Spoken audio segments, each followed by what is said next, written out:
karşıda görmüş olduğumuz Esma'nın resmedilmiş halini tabloları yapan kardeşimiz Elazığ'da Hüseyin kardeşimiz. Evet. Kardeşi sizin de tanıdığınız aynı zamanda. Eyvallah. Sağ olsunlar zaten bunları vakfetmişler. Esma dersinin zekatı, dini zekatı olarak Doğru. yeryüzünde şahidi olsun diye bunları yapmış. Eyvallah. Resmetmiş ve orada alasını yazacağı yerlere ayeti iliştirmiş. Neyse ki ismi şey var. Harika. İsmi yazmak yerine Allah'ın hiçbir şeye benzeyemeyeceğini, ne düşünüyorsunuz o Allah değil, Eyvallah. ne kafanıza tasavvurunuz bir de Kur'an'a sorarak demeye çalışmış kendisinden Allah razı olsun. Orada o resmen bizim için bir özelliği daha var bu gece özelliğinde. Devam eden vakit işaretimiz için inşallah. Ve sizleri bu akşam sizden sonra isteyenlerimizi satacağız. Açık anlatımda olursa. Ve onlara da vakfın inşaatını kullanacağız inşallah. Ne güzel. Tebrik ediyorum. İnşallah açık, çok açık artık. Allah şimdiden kabul etsin. Allah ayetlerle yetişsin diye, yani ayetler anlamının ismine Faruk kardeşimizin ismine de referans olsun. Hocam, öncelikle Erdem kardeşimize sizin de çok teşekkür ederim. Allah razı olsun. Çok eski kardeşimiz. Hayatımın büyük görevinde kendisiyle beraber olsun. Bugüne kadar yapmaya çalıştığım gibi Allah'ın Benden 11 kere razı olsun. Kardeşim, o benim talebem. Ondan bir kere razı olursa onu onunla çarpacak. Bununla alakalı ben bir şey söyleyeyim. Size yazdığınız için yani bu tarz bir eser yazabilecek birisinin olabileceğine çıkabileceğine sanıyor musunuz? Önce bir onu sormak istiyorum. Bir de bu Allah tasavvuru, insanların üzerinde yani kendi içinde yarattığı Allah tasavvuru Esma'nın manasıyla buluşmadığı zaman insanların yani tevhid şeyi bunları yani ciddiye taşımıyor yani. Bakıyoruz böyle hocalar konuşuyorlar ama Allah kendi bildikleri Allah, anlattıkları Allah, bizim tanıdığımız Allah değil. Onlar bir Allah yaratmışlar kafalarında, ona iman ediyorlar ve yiğit için ondan sonra da cenneti bekliyorlar. Yani bu tarz insanların tevhid durumları ciddiye alacağız. Soruyu aldım ama birinci soruyu tam anlayamadım. Birinci sorunuz neydi? Ben birinci sorum yok. Sadece yok, ben soru olarak ben teşekkür ederim. Böyle bir eser yazılabileceğini biliyor musunuz? Evet, anladım. Onu ikiye bırakalım. Esma bilinmeden tevhid asla layıkıyla tevhid akidesi gerçekleşmez. Zaten esma akideyi istikamet vermek için nazil olmuştur.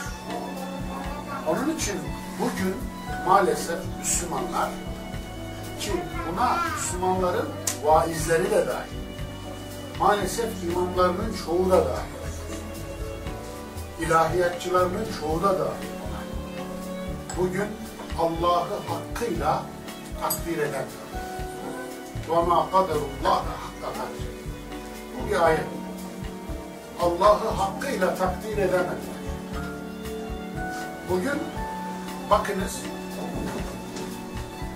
eğer biri yalan söylüyorsa, Allah'la aldatıyorsa, din adına hurafe uyduruyorsa, Allah Resulü'nün ağzına uydurduğu yalanları koyuyor ve kâle nebi, kâle Resulullah diye onun rivayet ediyorsa, mezarlıkta okunmuş Yasin satıyorsa, yanmaz kefen satıyorsa, kıl suyu satıyorsa, kıl tavaf ediyorsa, Allah deyip aldatıyorsa, Allah'a din öğretiyorsa, sayın gitsin. Bütün bunların arka planında Esma'ya iman etmiyor. Bu var. Zira Esma'ya iman etse, Allah'ın her şeyi gördüğüne iman etse, her şeyi bildiğine, el-alim olduğuna iman etse, bu adam bunu yapabilir mi? Yapamaz. Yapamaz. Bu adam bunu yapıyorsa, hem de Allah deyip aldatıyorsa, Allah'ın El-Basir ismine inanmıyor. El-Basir ismine imanda problem yok. Her şeyi gören olduğuna inanmıyor. Her şeyi işiten olduğuna, Es-Semi isminde imanda problem var. Eğer iman etse bunu yapamaz. Dili varmaz. Allah adına yalan uyduramaz. Dine bir şey katamaz. Peygamberin diline bir şey koyamaz. Dili titrer, ağzı titrer, eli titrer, kendi titrer, ruhu titrer. Öyle değil. Akidenin üstüne uydurup da bir madde daha koyamaz. Kur'an'ın söylediğine razı olur. Allah'ı hakkıyla takdir eden bir insan, Allah'ın takdirine de, Allah'ın yani ölçüsünü koyduğuna da razı olur. Allah'ın koyduğu ölçüye razı olur. Bugünkü Müslümanların çoğunluğu Allah'ın koyduğu ölçülere razı değiller. Allah'tan razı değiller ama Allah razı olsun demeyi biliyorlar. Kendileri Allah'tan razı değil. Allah'ın dininden razı değiller. İlave edip duruyorlar. Ekleyip duruyorlar. Allah'tan razı değiller. Allah'ın yanına peygamberi oturtuyorlar. Allah'tan razı değil. Allah'ın kelamından razı değiller. Düşünün, rivayetleri, hadisleri Allah'ın kelamına hakem ilan ediyor. Hatta hadis diyor, Kur'an'ı nesheder diyor. Yani koca koca adamlar sözüm ona. Adam diyor, efendim, Kur'an'ın hakemidir diyor.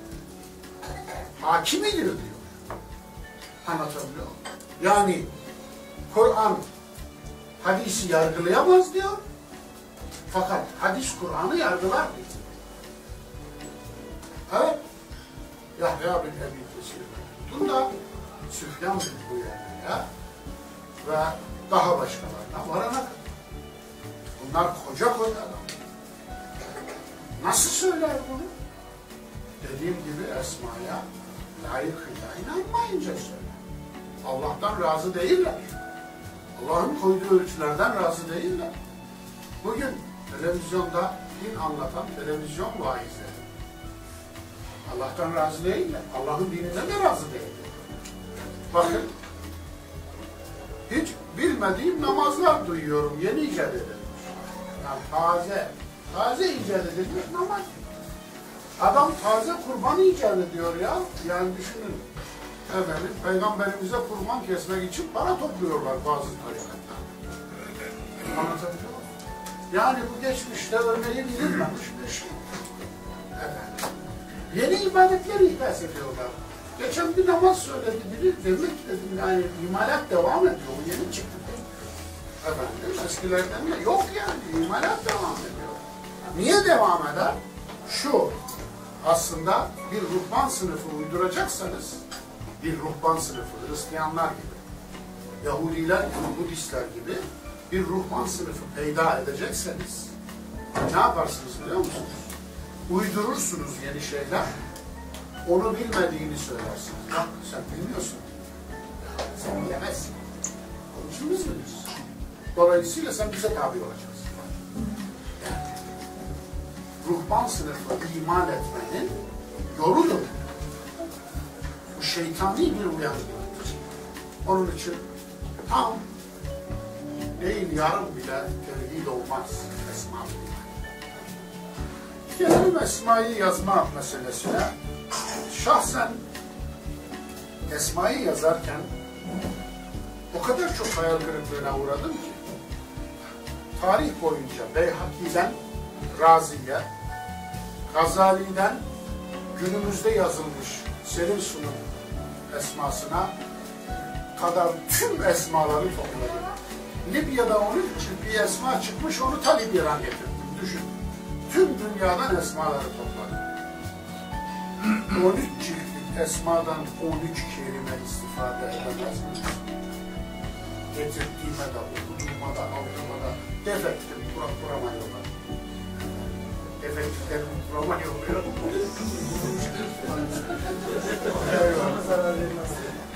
Yani Adam bunu ne yazdın sen ya Allah'ım kulu Allah aşkına ne yazdığını ben biliyorum. Ona gözüme yazık yani.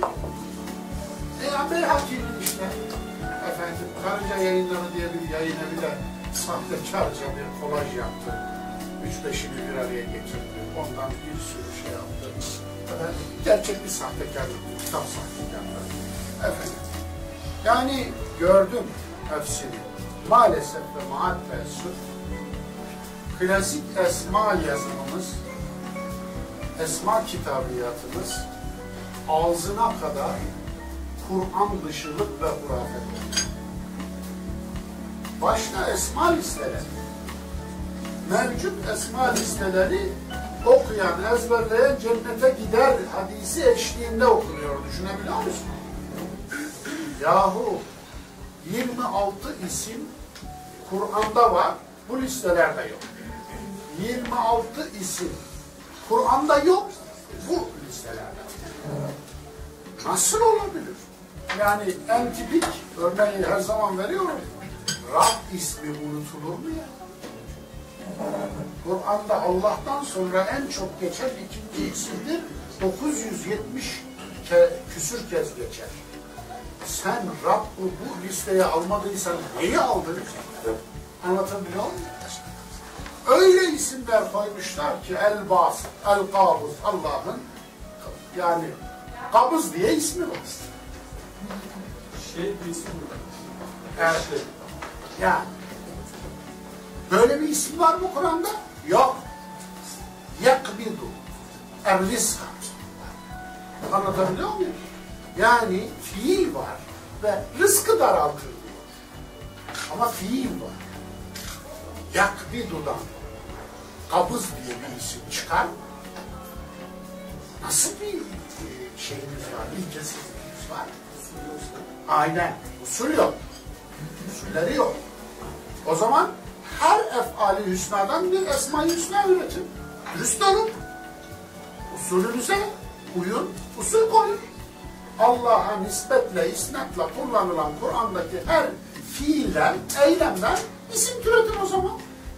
Öyle yaptıkları zaman 300'ü buluyor. O sorun değil. Daha başka sorun var. Bazı fiillerden isim türettikleri zaman öyle garip şeyler çıkıyor ki ortaya Allah hilekâr. Tuzak kuran, hile yapan. Anlatabiliyor muyum? Efendim. Eyvallah tabii. Atan, tutan efendim. Yani Rama rameyte iz rameyte velakin Allah rama. Rama isminden Rami, atıcı. Ya dürüst olun. Madem türetiyorsunuz fiillerden, bunu da türetin. Allah'a nispetle fiil olarak bulunmuyor. Yok. İlke yok. Yok böyle ilke. Yani kafaya esmiş, biri uydurmuş o isimleri. Tirmizi ve İbn-i Mace almış onları hadis diye. Zaten bir sürü yolda belde ne buldularsa toplamışlar. Ya bu insan Allah hakkında konuşuyorsun. Adam titrer değil. Yani Allah'a isim buluyorsun. Yani aranızda evladı olanlar var. Yahu çocuğunuz oluyor da eşinize danışmadan isim koyabiliyor musunuz? Koyduğunuz zaman cidden çıkıyor değil mi? Peki o zaman Allah'a isim koyuyorsun. Allah'a isim, sen kimsin ki Allah'a isim koyuyorsun? Onun için insan biraz haddini bilir değil mi? وَمَا قَدَرُ اللّٰهَ حَقَّ قَدْرِ Allah'a hakkıyla takdir edemediler. İşte burada da geçer. Allah'a isim takıyor. Allah'ın koymadığı ismi koyuyor. Hassas bir mesele. Çok hassas. O konuda zerre kadar keyfi bir adım atamaz bir insan. Niye? Zira Allah kendini nasıl tanıtıyorsa öyle. Ben seni hakkıyla övemem diyordu sevgili Resulümüz değil mi? Sen kendini övdüğün gibisin. Ve ente kema etneyte aleyk. Sen kendini övdüğün gibisin. Dolayısıyla işte en güzel esmaya yaklaşım sevgili Peygamberimizden nakledilen bu rivayettir. Yani sen kendini nasıl övdüyse öyle ya Rabbi. Ne eksik ne fazla. Biz ilave yapamayız. Cürettir bu. Ne cüret? Bir insan Allah'a karşı cesur olabilir mi? Allah'a karşı. Onun için yani bu noktada maalesef klasik esma kitapları beni derin bir hayal kırıklığına uğratmıştır. En çok hayal kırıklığına uğratanlardan biri Gazali. Gerçekten şaşırmışım. Allah hakkında iftiraya kadar varabilen bu düşünceler nasıl serbest? Dolayısıyla yani hadi Beyhaki'me hadi diyelim ki yakışır diyorsunuz ama işte elhamdülillah bu tabii özgür bir eser. İlk defa Kur'an'dan çıkartılan bir istem. İlk defa. Bu çok önemli.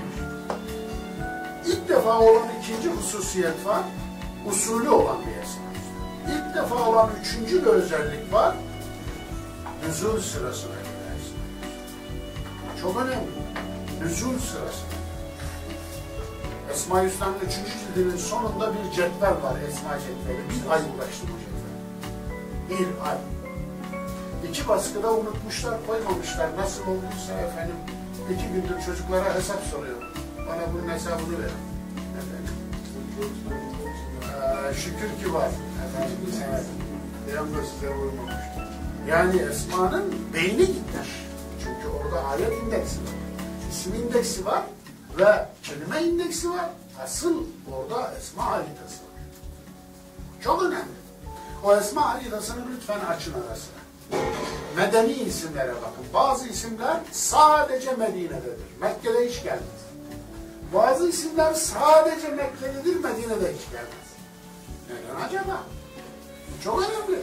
Bu Esma'da işlenmiştir. Her isimde işlenmiştir. Hatta bazen kullanım sıklığı. Bakarsınız 23 yılın 20 yılında o esma kullanılır ama kullanım yoğunluğu Mekke'nin son 2 yılı, Medine'nin ilk 2 yılıdır.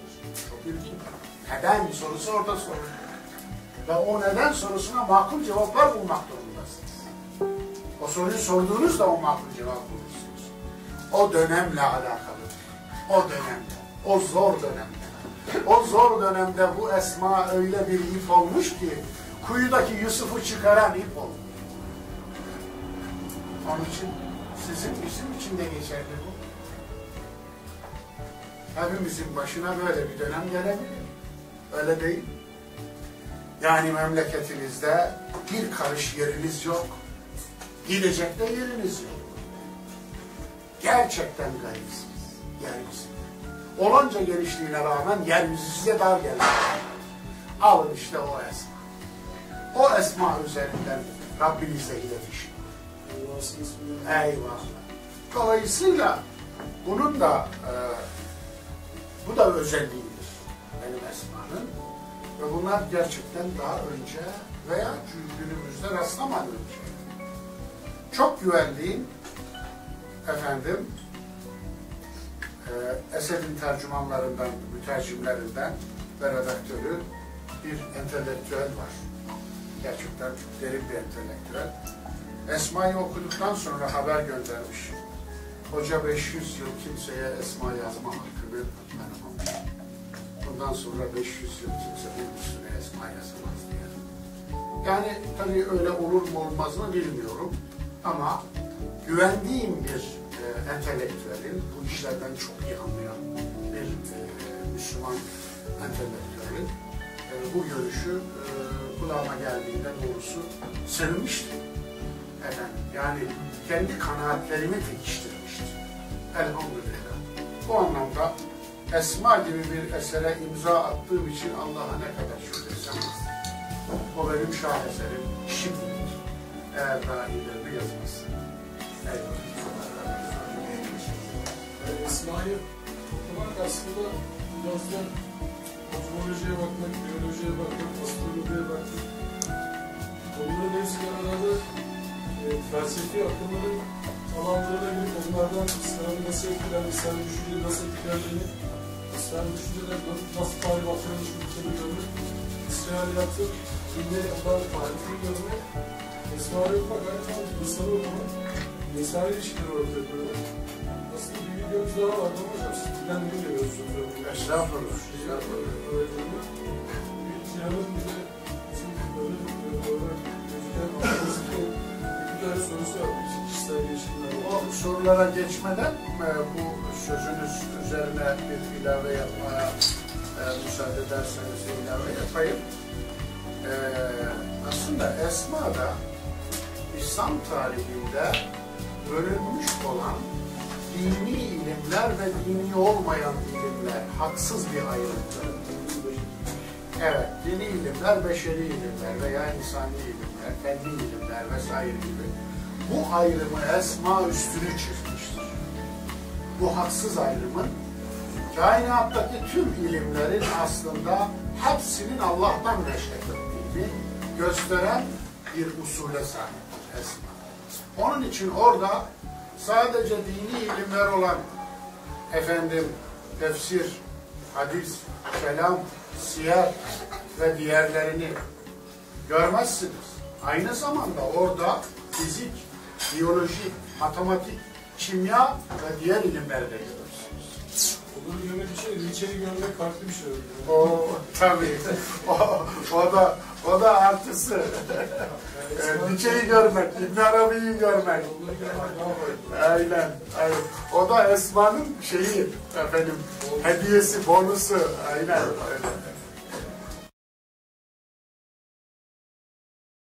Hürmetlik körülmelerimiz, unda olsa Bayatın Niyakı Turgunca ustam yasıgan duttalarının kanda yasılış, kandak yağaçlarını import kılıp